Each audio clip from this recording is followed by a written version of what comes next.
मैं भगवान से प्रार्थना करता हूं,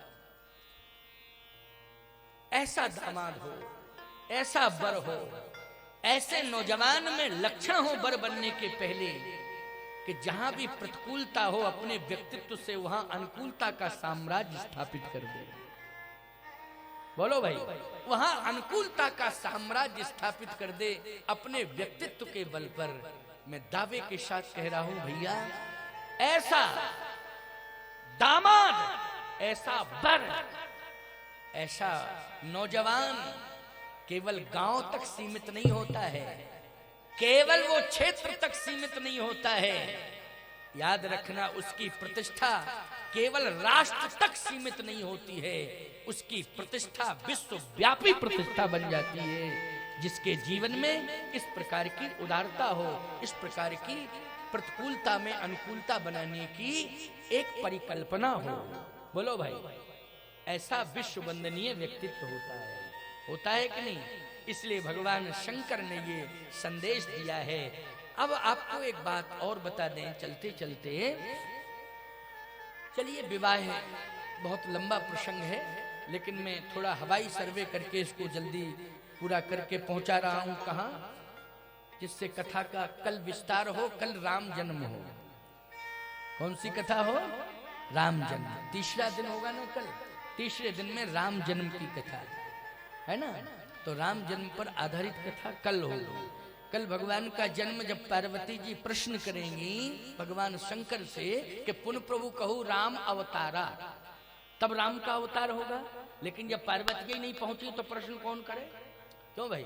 जब पार्वती जी का विवाह हो जाए तब तो प्रश्न करेंगी। तो प्रश्न करेंगी वो पुन प्रभु कहू राम अवतारा। 9 प्रश्न किए हैं पार्वती जी ने। पहला प्रश्न है कि प्रथम सो कारण कहो विचारी, निर्गुण ब्रह्म सगुण बपु धारी। और दूसरा प्रश्न है पुन प्रभु कहू राम अवतारा।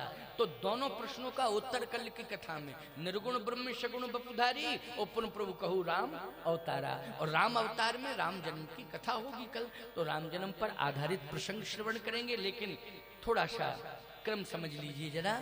भगवती पार्वती जी का विवाह हुआ भगवान शंकर के साथ, और विवाह ऐसा अद्भुत विवाह हुआ कि इस विवाह में भगवती पार्वती ने स्वयं अपनी मां को समझाया है। जबकि विवाह में बेटी नहीं समझाती मां को, मां बेटी को समझाती है। नियम तो यही है, अभी तक तो यही नियम चला आया, आज भी चल रहा है कि मां जो है बेटी को समझाती है। लेकिन इस प्रसंग में, इस विवाह में बेटी ने मां को समझाया है। बोलो, समझाया कि नहीं समझाया? अब बेटियों को भी एक संबल मिल रहा है कि नहीं?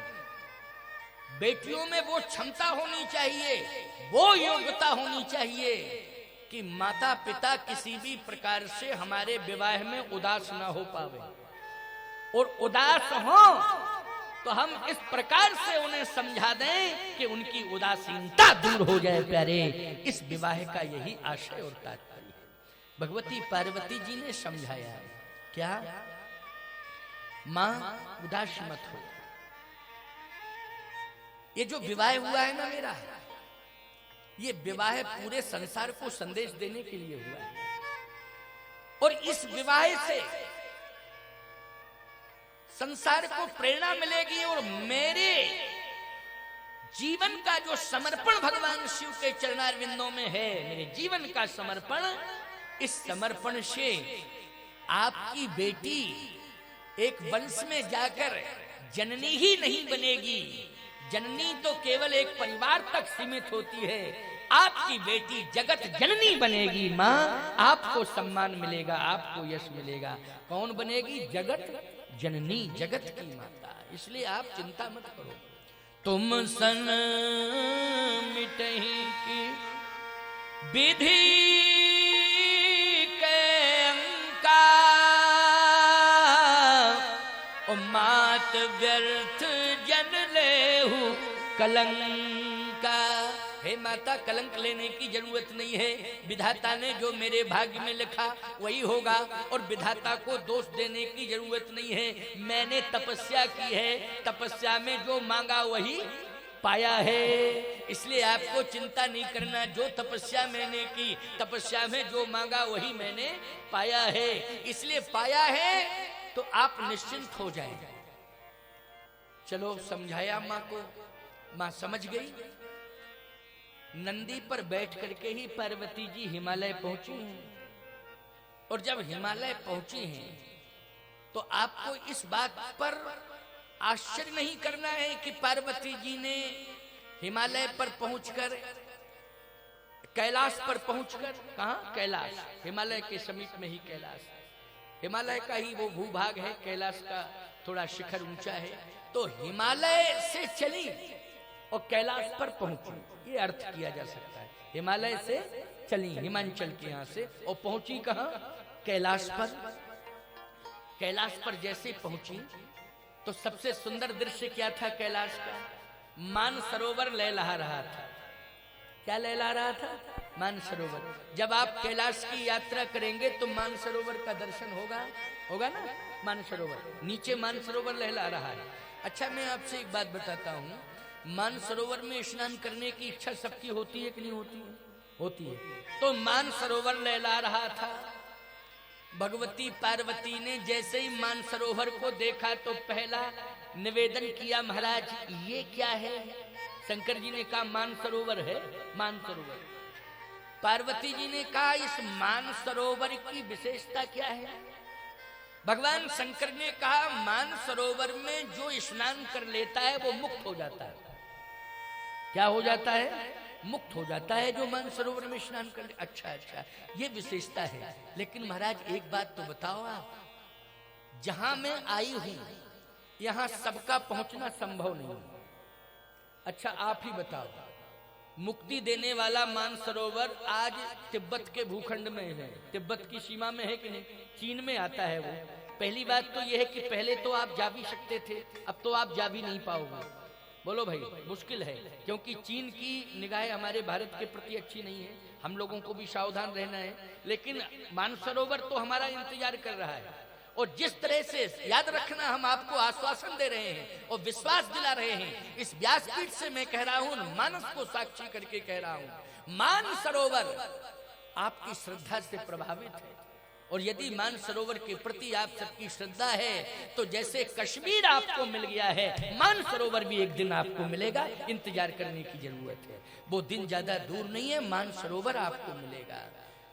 मानसरोवर में स्नान करने से मुक्ति मिलती है। भगवती पार्वती जी ने कहा इस मानसरोवर की ये विशेषता है, लेकिन सभी का आना संभव नहीं है। मैं मुश्किल से आ पाई हूँ, बड़ी तपस्या की तब तो मैं आ पाई हूँ।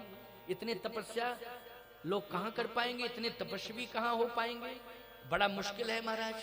चलो कोई बात नहीं, लेकिन महिमा तो है ही मानसरोवर की। फिर देखा ऊपर गंगा जी बैठी सिर के ऊपर जटाओं में। कहे महाराज ये कौन है? का ये भी मुक्ति देती है। पार्वती जी ने कहा एक नीचे मुक्ति का साधन, एक ऊपर मुक्ति का साधन।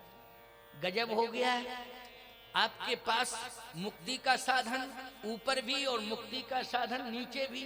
पैरों के नीचे मानसरोवर, स्नान करो मुक्ति, ऊपर गंगा जी। इनकी विशेषता क्या है? बोले इनमें जो स्नान करे उसे मुक्ति मिले।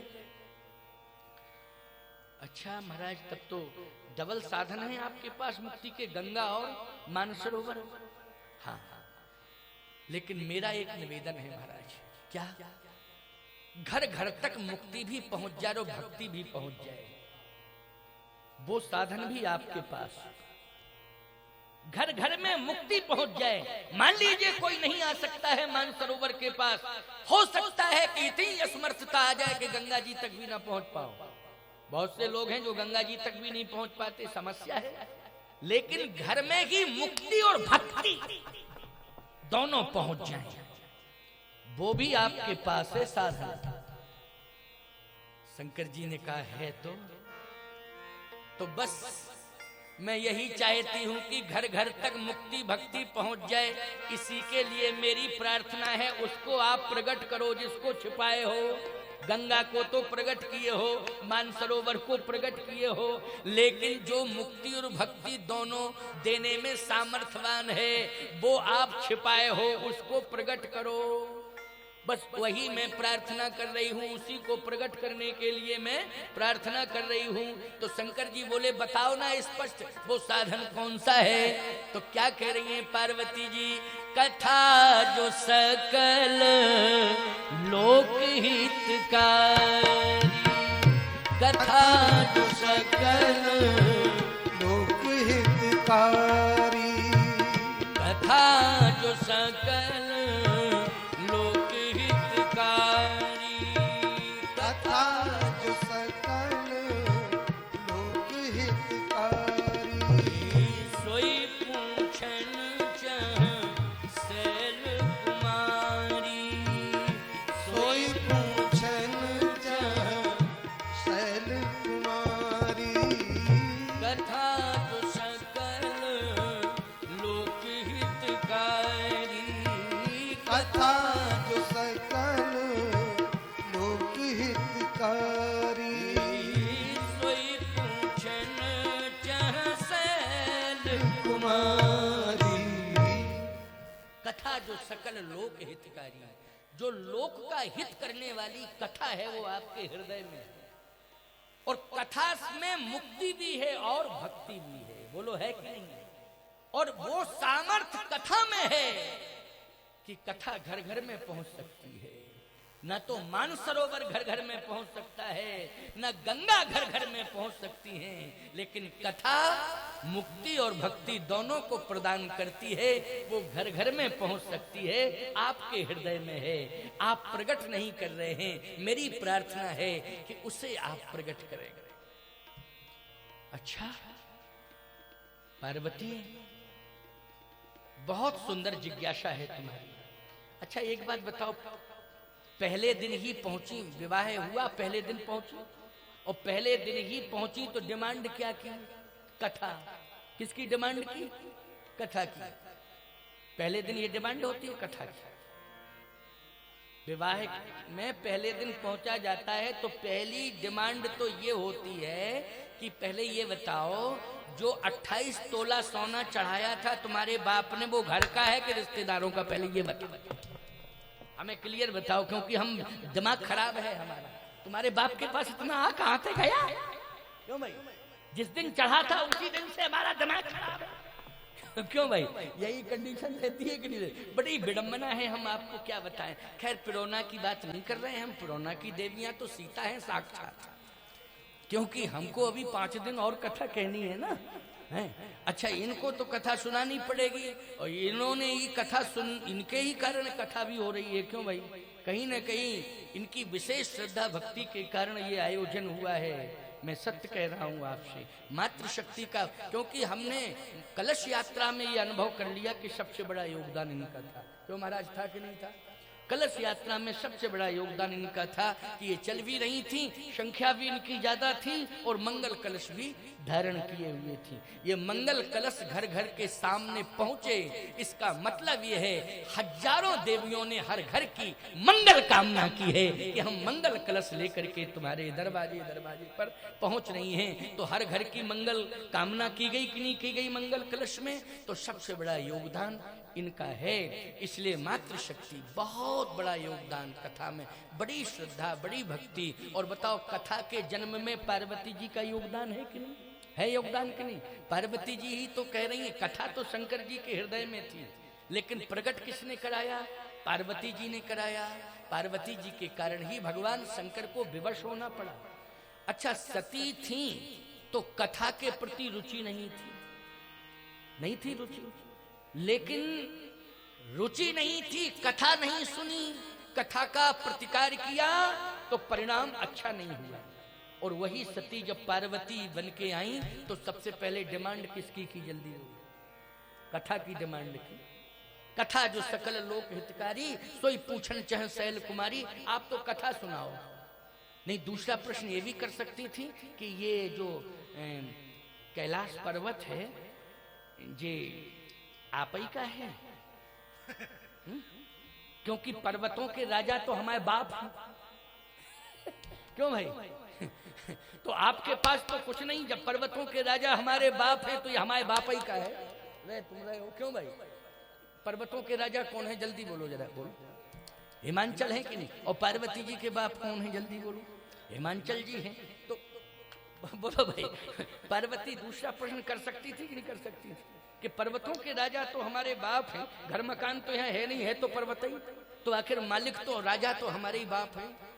लेकिन नहीं, कुछ नहीं, हिमालय के बारे में नहीं पूछा, ना पर्वतों के बारे में पूछा, ना कैलाश के बारे में पूछा, कुछ पूछे ही नहीं। ये सब दुनिया की बातें नहीं पूछी। जो दिखाई दे रहा था वो नहीं, जो दिखाई नहीं दे रहा था उसके बारे में पूछा। समझ में आई बात नहीं? जो दिखाई दे रहा था कुछ नहीं पूछा उसके बारे में, जो दिखाई नहीं दे रहा था उसके बारे में पूछा।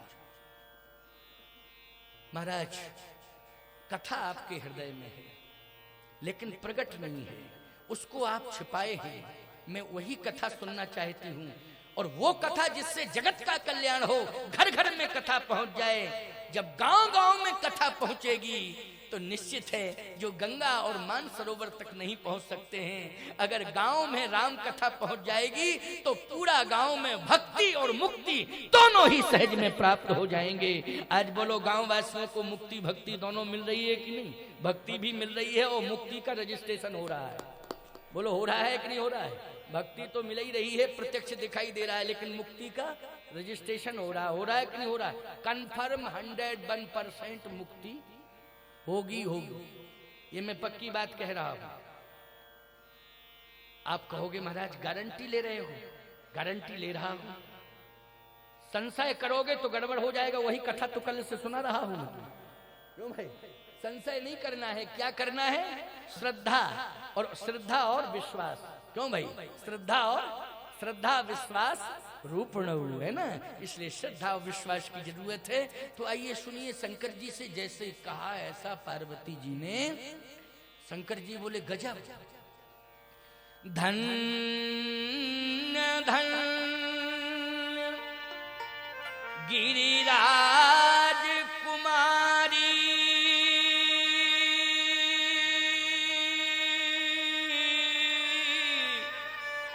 ओ तुम समान नहीं को उपकारी। पूछे रघुपति कथा प्रसंगा,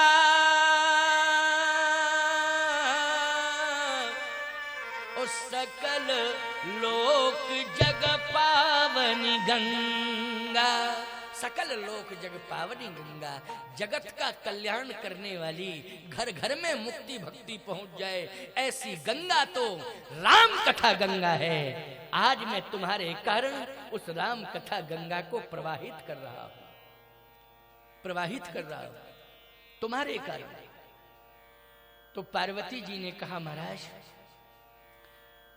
प्रवाहित करिए, क्योंकि इसी से तो कल्याण होगा, जगत का कल्याण। एक बात और समझ में आ रही है, ये अंतिम बात है क्योंकि 5 बजने वाले